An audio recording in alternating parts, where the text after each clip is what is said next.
Hi అండి, అందరికీ నమస్తే. నేను మీ సునీల్ మద్దాల. ఏంటంటే పవన్ కళ్యాణ్ గారు ఓ పచ్చి అబద్ధమా అండి? పవన్ కళ్యాణ్ గారు పచ్చి అబద్ధం మాట్లాడారా అనేది కనుక చాలామంది మాట్లాడుకుంటారండి ఈ రోజున. ఎందుకంటే కనుక లోక్సభ సాక్షిగా ఒక అబద్ధాన్ని ఏది నిజమో చెప్పడం జరిగింది. నిజం అబద్ధం ఎలా అయిందో చెప్తుంది జరిగింది. కాబట్టి అసలు ఏం జరిగింది, అసలు పవన్ కళ్యాణ్ గారు మాట్లాడే పచ్చి అబద్ధం ఏంటి అనేది నేను మీకు చెప్పబోయే ముందు నాది రిక్వెస్ట్ ఉందని మర్చిపోద్దు. నాకు మోటివేషన్గా ఉంటుంది, ఒక లైక్ అయితే చేయండి. అంతే కదండి, ఈ వీడియో చాలామందికి చేరాలి. ఎందుకంటే ఒక నిజాన్ని అబద్ధంగా ఎలా మారుస్తారు, ఒక అబద్ధాన్ని ఒక నిజంగా ఎలా మారుస్తారు, రాజకీయ పార్టీలో రాజకీయంగా అంటే ఎలాగైనా మాట్లాడొచ్చా, ఏమైనా మాట్లాడొచ్చా, ఒక పార్టీని అధపాతాలను తొక్కేయడానికి ఎన్ని నిందలైనా వేయొచ్చా అనేది మనం ఇప్పుడు ప్రత్యక్షంగా చూస్తున్నాం. ఏంట్రా విషయం అనేది వీడియోలోకి వెళ్ళే ముందు నాది రిక్వెస్ట్ అని చెప్పాను కదండి, ఖచ్చితంగా లైక్ అయితే చేయండి, మర్చిపోద్దు. 100% మన ఛానల్ పక్కాగా సబ్స్క్రైబ్ చేయండి. అంతే కదండి, వీడియో ఎండ్ వరకు చూసి మీ అమూల్యమైన అభిప్రాయాన్ని ఈ మాటల మీద మీ అభిప్రాయాన్ని కామెంట్ రూపంలో తెలియజేయండి. నాతో పాటు చాలామంది చదివే అవకాశాన్ని కల్పించండి.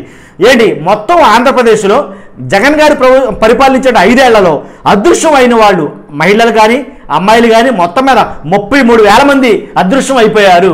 ఏంటి, ఉమెన్ ట్రాఫికింగ్ అనేది జరిగింది అని పవన్ కళ్యాణ్ గారు చాలా మీటింగుల్లో మాట్లాడారు.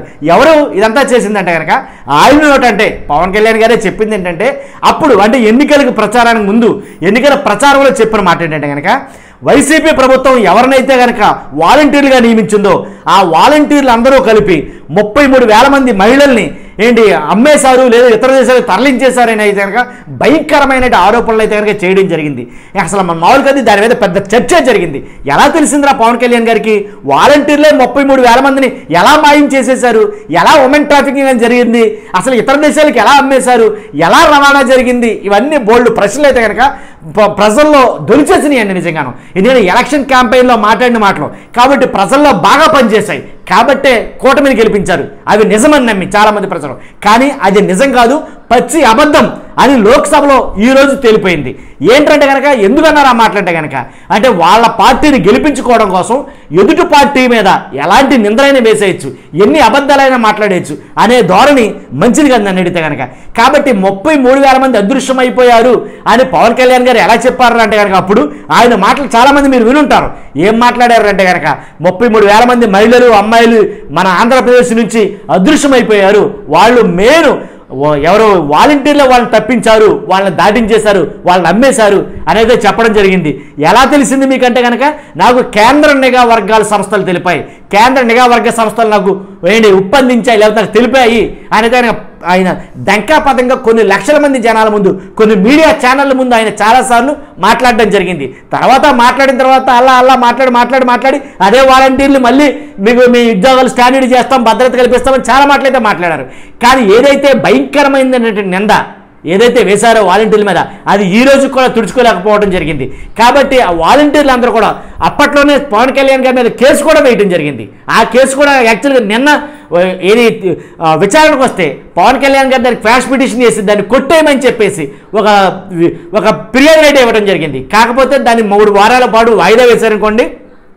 మొత్తం మీద ఎలా అయితేనండి పవన్ కళ్యాణ్ గారు మాట్లాడినటువంటి 33,000 మంది ఆడవాళ్ళని మహిళల ట్రాఫికింగ్ ఏదైతే జరిగిందో అది వాలంటీర్లే చేశారన్నది పచ్చి అబద్ధమని లోక్సభ సాక్షిగా తెలిసింది. ఎలా అంటే అది కూడా టీడీపీ ఎంపీలు లావు కృష్ణదేవరాయలు అలాగే పార్థసారథులు అడిగిన ప్రశ్నలకి కేంద్ర హోంశాఖ సహాయ మంత్రి ఎవరైతే బండి సంజయ్ ఉన్నారో ఆయన సమాధానం ఇచ్చారు. ఏమని సమాధానం ఇచ్చారు? అరే బాబు 33,000 మంది కాదురా బాబు, 5 ఏళ్లలో 44,685 మంది మిస్ అయ్యారు. 5 ఏళ్లలో 44,685 మంది మిస్ అయ్యారు, 33,000 మంది కాదు. ఆ 44,685 మంది మహిళల్లో 44,022 మందిని గుర్తించి మళ్ళీ వెనక్కి తీసుకొచ్చారు, గుర్తించారు, ఎక్కడెక్కడ ఉన్నారు వాళ్ళందరినీ చేర్చారు. కాకపోతే కేవలం 663 మందిని మాత్రమే గుర్తించాలి కానీ అనేది చెప్పడం జరిగింది. కేవలం 663 మందే అదృశ్యమైంది. పవన్ కళ్యాణ్ గారు చెప్పిన దాంట్లో వాస్తవం ఎంత ఉందనేది ఇప్పుడు అర్థమవుతుంది. అంటే ఆయన తెలిసిన నిఘా సంస్థ వర్గాలు ఏవైతే చెప్పాయో అది అబద్ధం, పవన్ కళ్యాణ్ గారు మాట్లాడిన మాట అబద్ధం. కాబట్టి వాలంటీర్లే వాళ్ళు మిస్ చేశారనేది పచ్చి అబద్ధం. ఏంటంటే వాలంటీర్ల గురించి నేను ఫస్ట్ నుంచి చెప్తాను, వాలంటీర్లు అనేవాళ్ళు 100% అలాంటి వాళ్ళు లేరు. ఏదో లక్షకు ఒకడు ఉంటే తప్పు చేసేవాడు మొత్తం అంతా అనడం తప్పు అని అడిగారు. కాబట్టి కేంద్ర నిఘా వర్గ సంస్థలు చెప్పాయి, వాలంటీర్లే దేశం దాటించేశారు అని అంటే కనుక అసలు నమ్మాలి కదండి.